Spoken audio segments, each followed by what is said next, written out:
Welcome to my channel. In this channel, we take parts of the Torah and do deep dives into parts and sections that we can find that can help both me and you in our own lives, finding more happiness and more prosperity.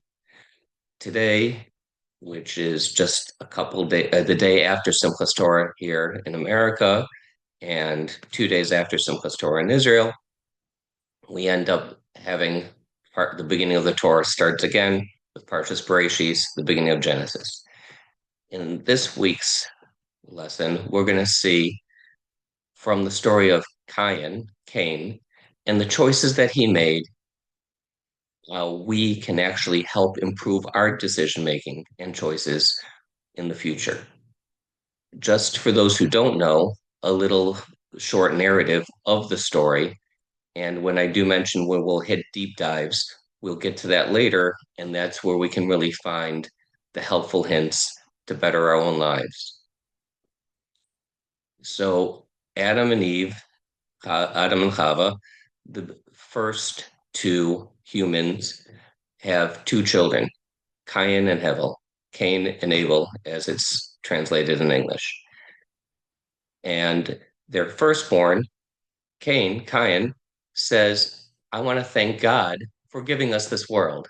In his mind, and the thought was, after the Garden of Eden, they were kicked out, given the world which they now dwelled, and said, okay, God handed us the keys to this world. I want to thank God for giving us such a gift. Yes, I'm toiling as a farmer and raising crops, and it's work, but I want to say thank you.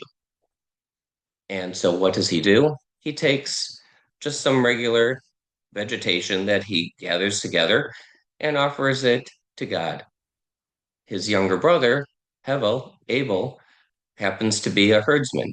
He takes not just any part of his flock, but the best of his flock, and he ends up sending that up to offer to God.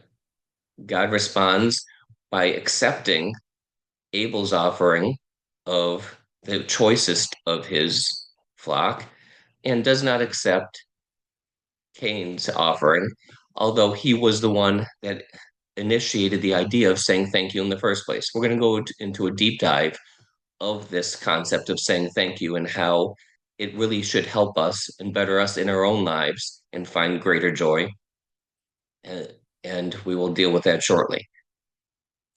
As the story line proceeds, God comes to Cain at that point because Cain is very aggrieved. He's sad that his offering wasn't accepted. So what does he do? Happens at that point? God tells him, "You can fix this." God is telling him directly. He has the opportunity to fix something he did. Which, if you think about it, that's something we'll get into another as a deep dive. The idea of being able to correct one's mistakes. Then he ends up saying, "Okay, I can fix this." And he goes and proceeds and kills Hevel.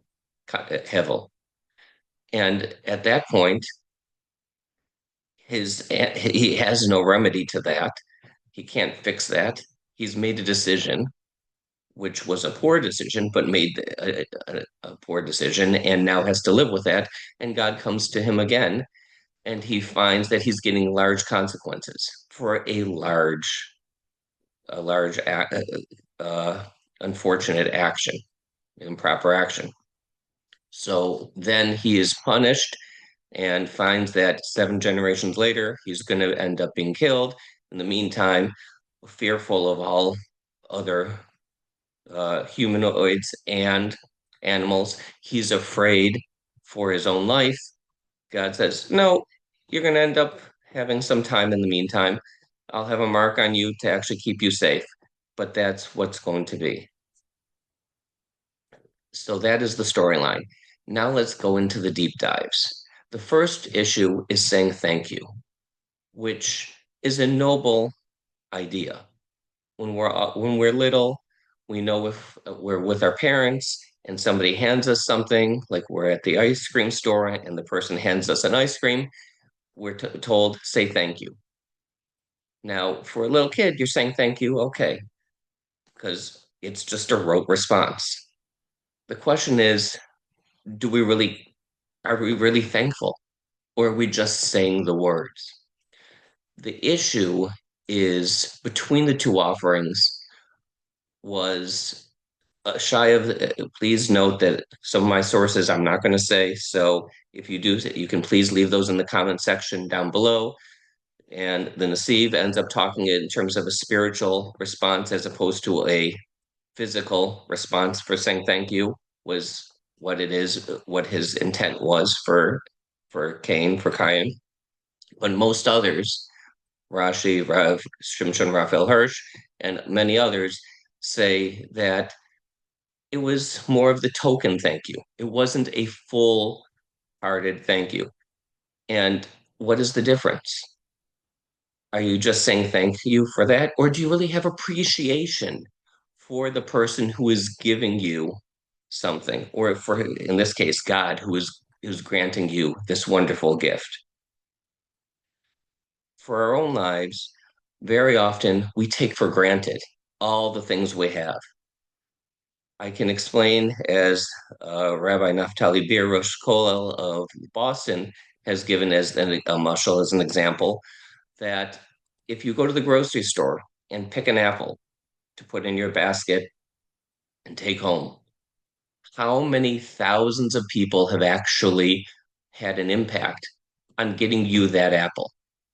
You have not just the farmer, but you have all the people that worked on the farming equipment from manufacturing to delivery of that equipment, all the people that dealt with the distribution of that, working its way from the farm to the store, all the people that work in the store, in the produce section, cashier, and so on to get it there, plus all the people that worked in the supplies to get the store to be functional and have the equipment for the manufacturing of that farming equipment.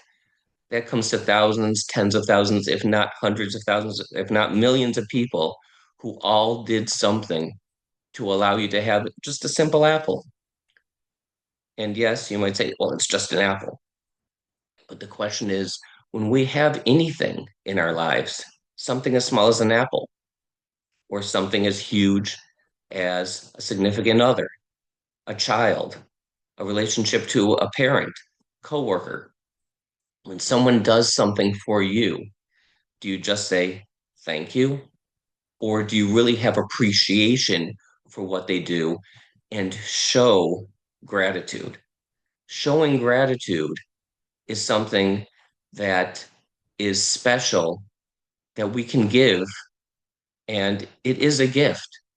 When someone gives something to you, the appropriateness of saying thank you with appreciation is what allows us to then show recognition that the gift was not just accepted, but that there was an enjoyment from the gift.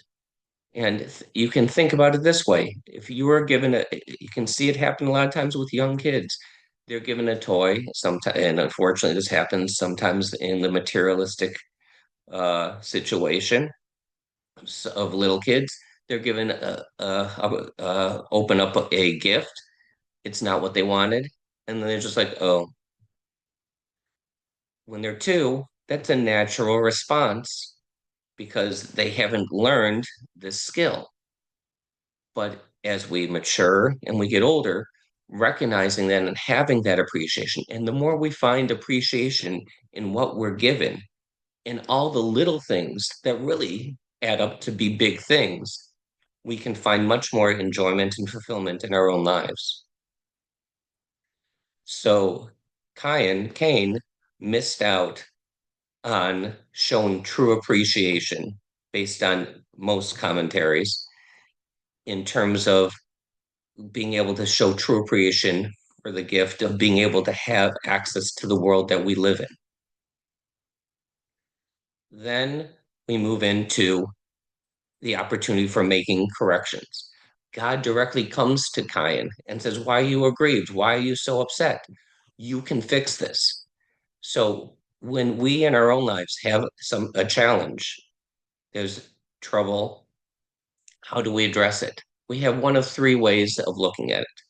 The first way is saying, oh, somebody else did it better. I'm going to get the deal with that person because the only way to move up myself is comparative to someone else. If that's your mindset, you will never be happy because you'll always be looking over your shoulder. It's the king of the hill mindset. When you're little kids, you play in the snow, and the one who's on top of the snow mound wants to stay there, and everyone else tries to push that kid off to get up to that spot. The problem is with that mindset, you're always going to have to look over your shoulder for the person chasing you. You will never find contentment because you're not providing contentment for yourself because you need external validation to do so first. And then you need to be careful that no one else is going to invalidate you to such an extent that you cannot recover. The second option is just saying, I'm a failure. I can't do it. It's a victim mentality. And yes, it's a popular term that's used out in political spheres nowadays. I'm not going to get into the political aspect of this. That's not the intent. But if you are of the mindset that you're a victim, then you're really a prisoner to your own mindset because a victim has no control. One can be victimized, but not a victim. Being victimized means something has been done to you unjustly.